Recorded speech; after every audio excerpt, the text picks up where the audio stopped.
Je suis très heureux d'être parmi vous aujourd'hui. Alors, Jocelyn Lachance, socio-anthropologue, qu'est-ce que je fais exactement comme travail? Alors, je m'intéresse au devenir adulte. Donc, je peux peut-être être un peu éloigné de certains ici. J'ai plus l'habitude de travailler avec des intervenants sociaux, des gens qui travaillent avec des ados en difficulté, des enseignants, mais je soupçonne qu'il y en a dans la salle aussi. Donc, je m'intéresse au devenir adulte. Et c'est vrai que depuis quelques années, j'ai deux, j'ai envie de dire, champs thématiques principaux. Le premier, c'est le numérique. Et le deuxième, c'est tout ce qui est autour de l'engagement écologique. Et évidemment, aujourd'hui, on va recouper un peu ça. Et concrètement, qu'est-ce que je fais? Je m'intéresse à une chose très simple.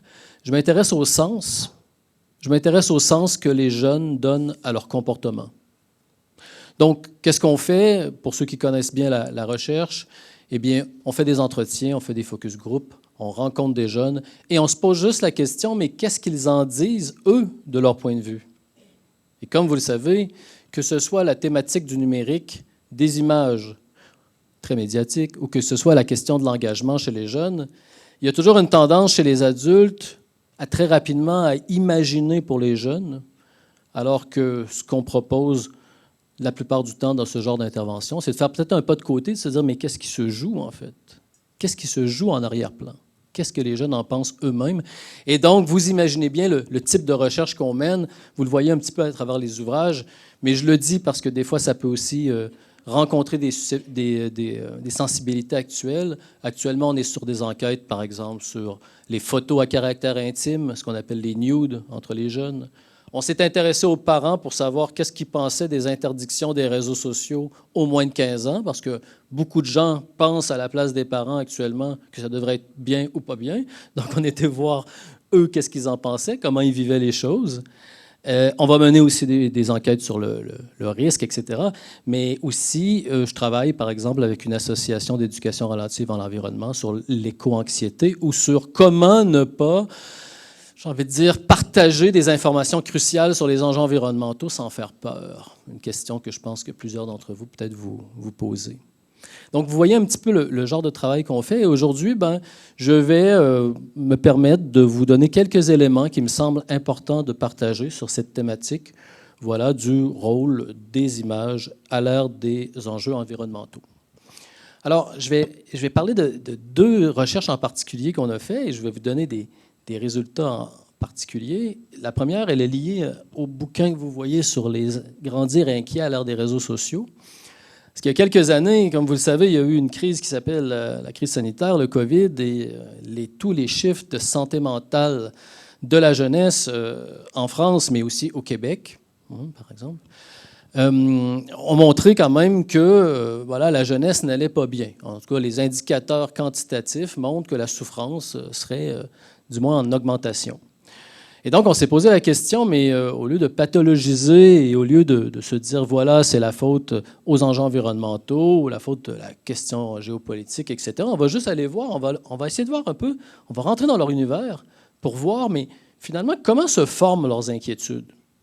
Est-ce que c'est vrai que c'est les réseaux sociaux qui participent à tout ça? Et donc, la manière dont on a abordé le sujet, c'était très, très large avec, parle-moi de tes inquiétudes, qu'est-ce qui te fait peur, etc., sans parler des réseaux sociaux. Et évidemment, sans surprise, les jeunes ont eux-mêmes parlé de ces images qu'ils voyaient, des réseaux sociaux qu'ils consultaient, etc. Et donc, on a essayé de comprendre un peu mieux ce qui se passait. Et pour bien comprendre l'usage des réseaux sociaux au 21e siècle et des images, il faut toujours se poser la question de où on se situe. Est-ce que vous, quand vous vous intéressez à ce qu'un jeune voit ou qu'est-ce qu'il vit sur les réseaux sociaux, est-ce que vous imaginez le jeune seul enfermé dans une bulle avec les écrans? Ou est-ce que vous amplifiez un petit peu votre représentation et votre vision des choses et que vous essayez de contextualiser dans des choses plus larges? Et moi, j'aime à dire dans ce genre d'intervention que vous avez toujours le choix entre regarder le jeune comme s'il était dans un rapport presque hypnotique avec les écrans, ou de vous poser la question, mais est-ce qu'il y a des choses dans sa vie qui l'encouragent à aller vers les images et les écrans? Ce qui est une autre question. Et là, quand on se pose la question de cette façon, qu'est-ce qu'on voit? On a vu deux choses importantes. La première chose qu'on a vue, c'est que Pour la jeunesse, là, ici, c'était des 16-24 ans. Ce qu'on a vu, c'est que finalement, pour eux, pour la majorité, l'inquiétude, c'était quelque chose de normal. Être inquiet, c'est un sentiment légitime. Être inquiet, je vais le dire autrement, c'est la norme. C'est-à-dire qu'on nous disait dans les entretiens, oui, mais franchement, tu as vu ce qui se passe dans le monde? Hein, et plusieurs utilisaient cette expression en disant, mais est-ce que j'ai l'air d'un bisounours? Ou... Hein, si j'ai bien compris dans quel monde je vis, si j'ai une petite idée des enjeux environnementaux et un minimum de conscience de ce qui se passe, si je vois la géopolitique, et même si j'imagine moi-même ma projection dans le monde professionnel avec des difficultés qui peuvent apparaître, eh bien, être inquiet, c'est un signe de lucidité. Et certains allaient un peu plus loin en disant, c'est aussi presque un marqueur du grandir. C'est-à-dire, à partir du moment où je suis inquiet face à ce qui se passe, je détiens là une preuve que je suis en train de devenir un adulte. Et comme on sait en sociologie, et vous le savez empiriquement aussi, c'est que le devenir adulte n'est plus marqué. C'est très difficile. Vous pouvez toujours dire, oui, j'ai 18 ans, mais quand on pose la question à des jeunes de 19 ans, es-tu un adulte? Ils nous regardent puis ils font, ouais, bon, ça dépend. Ça dépend des moments. Et tout le monde peut en jouer un peu. Et donc, il y a cette question du marqueur. Vous voyez, l'inquiétude devient un marqueur. Et vous verrez pourquoi je vous raconte ça, parce que ça joue dans le rapport aux images de ces jeunes. C'était la première norme qui apparaissait dans les entretiens. Et l'autre norme était aussi tout aussi intéressante. C'était, vous savez, on dit toujours aujourd'hui, en tout cas en sociologie, on va dire, les jeunes grandissent dans un monde où ils doivent devenir quelqu'un. C'est-à-dire qu'on les regarde et on leur dit, fais des choix. Avance sur le chemin de l'autonomisation. Hein, tu dois devenir quelqu'un, fais des choix. Mais les jeunes sont face à ça, ils se disent, oui, mais je choisis quoi là? Hein? Et donc, ils sont dans des formes d'expérimentation, ils font des tests pour essayer de choisir tranquillement vers quoi ils devraient aller, ils avancent tranquillement de cette manière. Mais ce qu'on ne dit pas, c'est qu'on les rend responsables aussi, non seulement de leur destin, mais on les rend responsables aussi de leur santé. Il faut que tu fasses attention à ton corps. Hein? Si tu es un être rationnel, si tu deviens un adulte, tu vas commencer à comprendre que tu ne vas pas te mettre en danger. Mais évidemment, l'adolescence était ce qu'elle est. C'est un peu le contraire qu'on voit. Mais là, on voit apparaître une autre chose qu'on nous disait chez ces 16-24 ans. Non seulement je dois me réaliser et répondre aux injonctions de devenir quelqu'un, non seulement je dois être responsable de ma santé, mais je dois aussi être responsable de mon équilibre intérieur. Il faut que je sois responsable de ma santé psychique. Il faut que je montre que je gère. Je gère. Hein? Et d'ailleurs, vous remarquerez que dans le langage adolescent, les choses qu'on entend souvent, c'est « t'inquiète, je gère ». Alors, on retrouvait d'une manière un peu plus, j'ai envie de dire, scientifique, ces deux grandes normes du « être inquiet » et « je gère ». Et donc là, vous voyez le problème qui se pose, c'est que ces deux normes presque un peu antinomiques. Je dois maintenir un sentiment d'inquiétude pour montrer que finalement, je ne suis pas un bisounours, et en même temps, je dois montrer que je gère mon équilibre intérieur. Alors, pourquoi je vous raconte ça? Tout simplement parce que vous savez, aujourd'hui, avec la complexité de ce qu'on vit à l'heure des réseaux sociaux et des images, si vous ne prenez pas le temps de vous poser les normes, vous serez dans des lieux communs. Vous direz, « Ah, l'attraction magique des réseaux sociaux. Ah, l'attraction magique des images. » Être inquiet et de l'autre côté, gérer sa santé mentale, gérer. Et là, qu'est-ce qu'on voit ensuite? On voit des discours sur les images. On voit un discours sur la quête d'information qui entre parfaitement dans cette négociation entre ces deux normes. Un exemple. Un jeune qui me dit « Ah, moi, je suis quelqu'un de très engagé en faveur de l'écologie. Et moi, tu sais, les médias traditionnels, je trouve que ça ne vaut pas grand-chose parce qu'ils ne montrent pas les vraies images. » D'accord? Très intéressant. Donc, sur les réseaux sociaux, j'y vais parce que je vois les vraies images et quand je vois les vraies images, tu sais, je ne suis pas un bisounours. Ouais. Je ne suis pas un bisounours. Donc, la vraie vérité, je peux la voir. Est-ce que tu peux me donner un exemple? Ah oui, par exemple, j'ai été voir des vidéos d'abattoirs. Des vidéos d'abattoirs. Est-ce que tu l'as bien vécu? Ah non, non, c'est super difficile.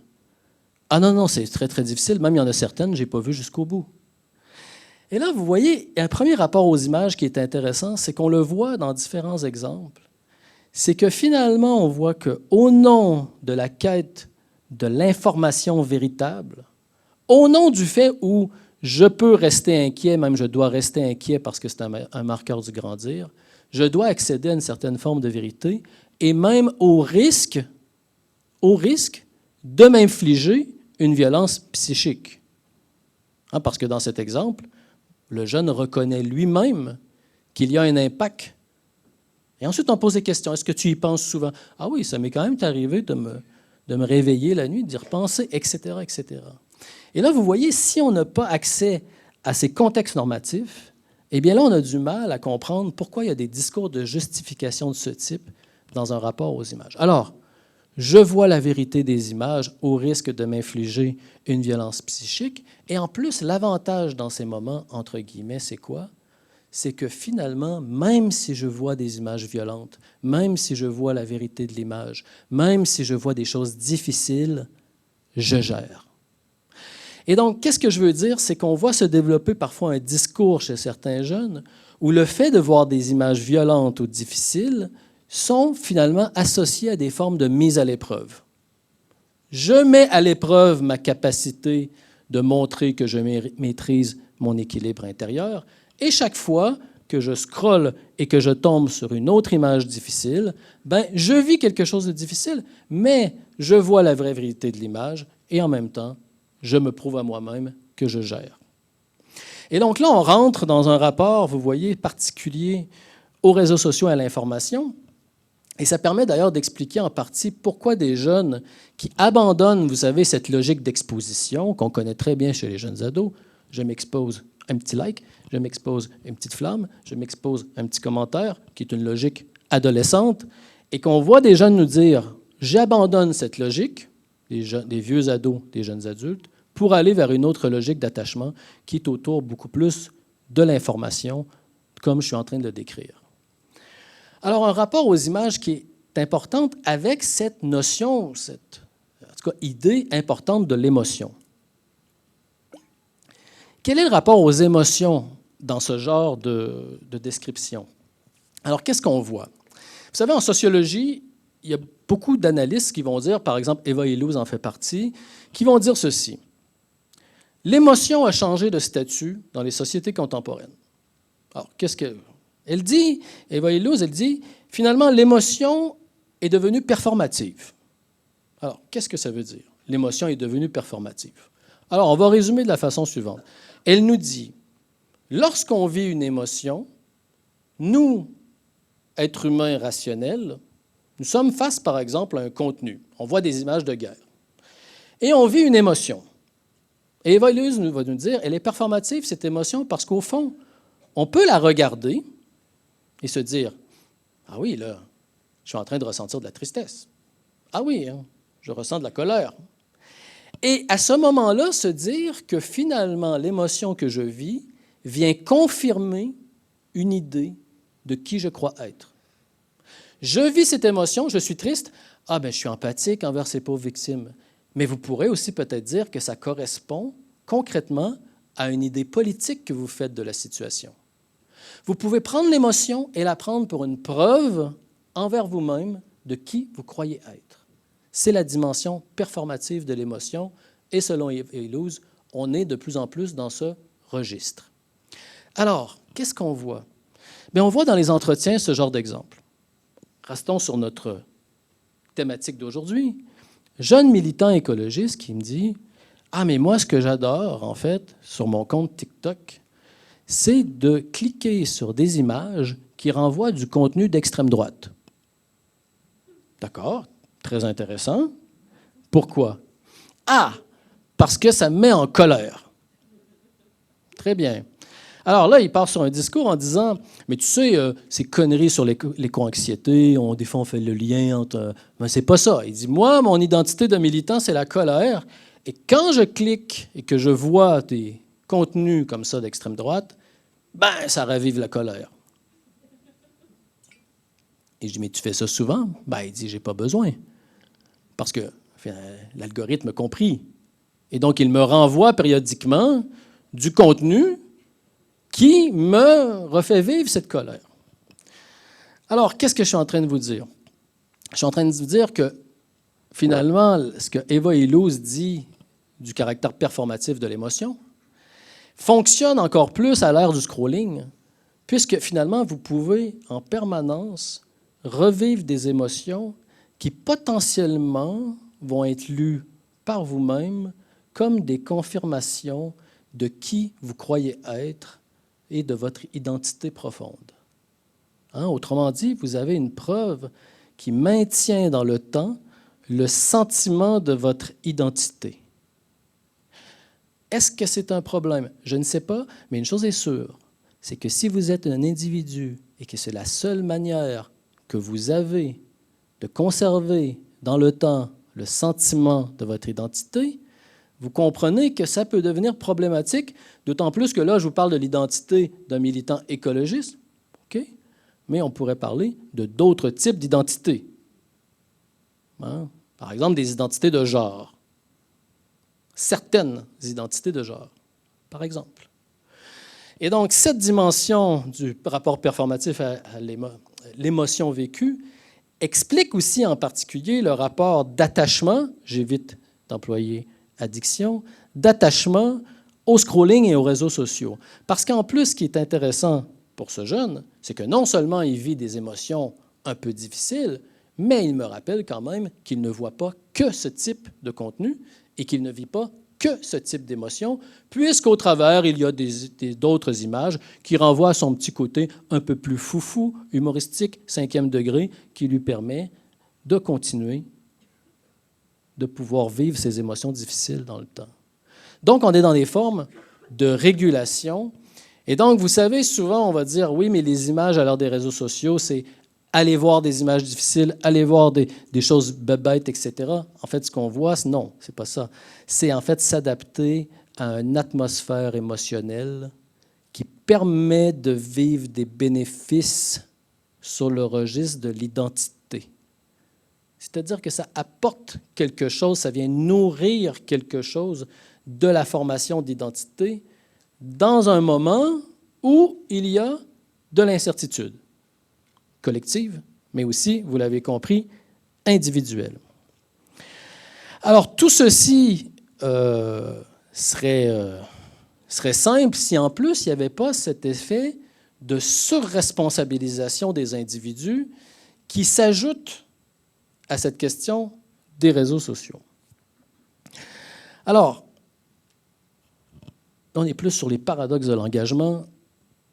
On s'est commencé à s'intéresser, on s'est dit, oui, mais bon, ça serait quand même bien de voir, mais qu'est-ce qui fait vraiment peur aux jeunes, en fait? Est-ce que c'est vrai que, finalement, leurs inquiétudes sont tournées vers les enjeux écologiques, alors que beaucoup de jeunes sont touchés par les enjeux écologiques, et d'autres moins, semble-t-il? Et là, on s'est posé la question, oui, mais OK, chez ceux qui adhèrent à cette idée et qui ont des craintes pour l'avenir, qu'est-ce qui leur fait vraiment peur? Quelle place ça prend dans leur vie vraiment? Et donc, on a rencontré des dizaines et des dizaines de jeunes personnes se déclarant engagées en faveur de l'écologie. Vous voyez, je pèse mes mots, se déclarer en faveur de l'écologie, pour essayer de voir qu'est-ce qu'ils avaient en commun. Parce que c'est très compliqué. C'est des jeunes quand même très, très différents entre celui ou celle qui est investi dans des mouvements ou des associations claires et l'autre qui dit « moi, je fais du tri à la maison et je suis engagé ». Il y a quand même une phase assez importante de personnes et de diversité. Alors, on a essayé de comprendre qu'est-ce qu'ils vivaient et comment les normes pouvaient les affecter d'un point de vue psychique. Alors, la première chose qu'on a vue, c'est que la plupart nous parlent du point de départ comme d'une honte d'appartenance. Je la nomme comme ça, une honte d'appartenance. Parce que j'appartiens à tel ou tel groupe, j'ai un sentiment de honte et je ne veux pas appartenir à ce groupe. Je ne veux pas faire partie d'une population ou d'une société que je considère polluante. Je suis contre le fait que j'appartiens à une société capitaliste, profiteuse, etc. Je suis contre cette société coloniale, néocoloniale, etc. Là, après, on peut lui donner un nom, on peut l'appeler la France, on peut l'appeler l'Europe, on peut l'appeler le Canada. Mais au départ, il y a l'idée que j'appartiens à un groupe duquel je veux me départir. Et donc, ça donne presque l'impression que c'est un engagement presque imposé. Ça devient une nécessité. Hein, c'est-à-dire une nécessité de faire. Et c'est important. Ce n'est pas toujours vécu pleinement comme un choix par ces jeunes, parce qu'il y a une pression qui fait, oui, mais si je suis dans l'inaction, je suis par défaut coupable et responsable, et donc je développe un sentiment de honte. Alors, qu'est-ce qui se passe? On se dit, ben, c'est très bien, on commence à être engagé à travers des actions très concrètes, et là, on se dit, ah, ben, ces personnes, c'est très bien, ils vont se départir du sentiment de honte, et là, qu'est-ce qu'on voit? Non. Le sentiment de honte ne disparaît pas, il se déplace. Il se déplace à une autre échelle. Ce n'est plus la honte d'appartenance, c'est une honte de l'étiquette de l'écolo. On l'a nommé comme ça. Alors, ça se passe plus ou moins bien, ça dépend des jeunes. Hein? Certains passent très vite à cette phase, certains la vivent comme ça, certains la vivent comme ça. Mais le problème qui se pose pour ces jeunes, c'est quoi? Bien, c'est qu'ils ont différents groupes d'appartenance. Donc, ils nous disent, oui, mais avec mes bons amis, ça se passe bien, mais au lycée, non, parce qu'ils ne sont pas nécessairement écolos. Et donc, c'est moi qui ai la casquette de l'écolo. Et donc, ils nous expliquent ces moments où ils ont été un peu mis à mal dans certains groupes. Ou du côté de ma mère, c'est très bien, mais du côté de mon père, c'est plus compliqué. Ou chez mon grand-père paternel, c'est bien, mais à ma grand-mère maternelle, non. Vous comprenez, c'est fonction des groupes, des expériences de honte qui se déplacent. Et donc, ces jeunes vont nous parler de ces moments où ils ont été moqués, ces moments où ils ont été insultés, et parfois des moments où ils ont été insultés, voire violentés. Hein, vous avez un petit peu toutes les échelles. Et donc, qu'est-ce qui se passe? Bien, on voit des jeunes qui grandissent, qui se fortifient du point de vue d'identité, qui mettent ça un peu de côté, qui font le ménage dans leur groupe d'appartenance, parfois qui se professionnalisent. Et donc, on se dit, ils vont se départir de l'étiquette de l'écolo. Et là, qu'est-ce qu'on s'est rendu compte par rapport à leur usage des images? Au début, on s'est dit, c'est l'heure des réseaux sociaux, les jeunes sont engagés, ils vont afficher leur engagement, c'est super. Et là, qu'est-ce qu'on a vu? On a vu des stratégies de contournement en clair-obscur, c'est-à-dire on va se montrer, mais pas à tout le monde, pour essayer de gérer cette difficulté à vivre avec l'étiquette de l'écolo. Du type, sur mon compte Instagram, c'est bien, parce que les gens qui sont sur ce compte Instagram, ou sur ma story, ma deuxième story, avec les gens qui sont là, je vais afficher mon engagement, mais pas ici, etc. Ou je vais prendre le compte de la sauce, mais moi, personnellement, je ne vais pas m'exposer, tout ça. Pourquoi? Parce qu'à l'ère des réseaux sociaux, comme vous le savez, rien n'est clivé. On est d'accord, hein?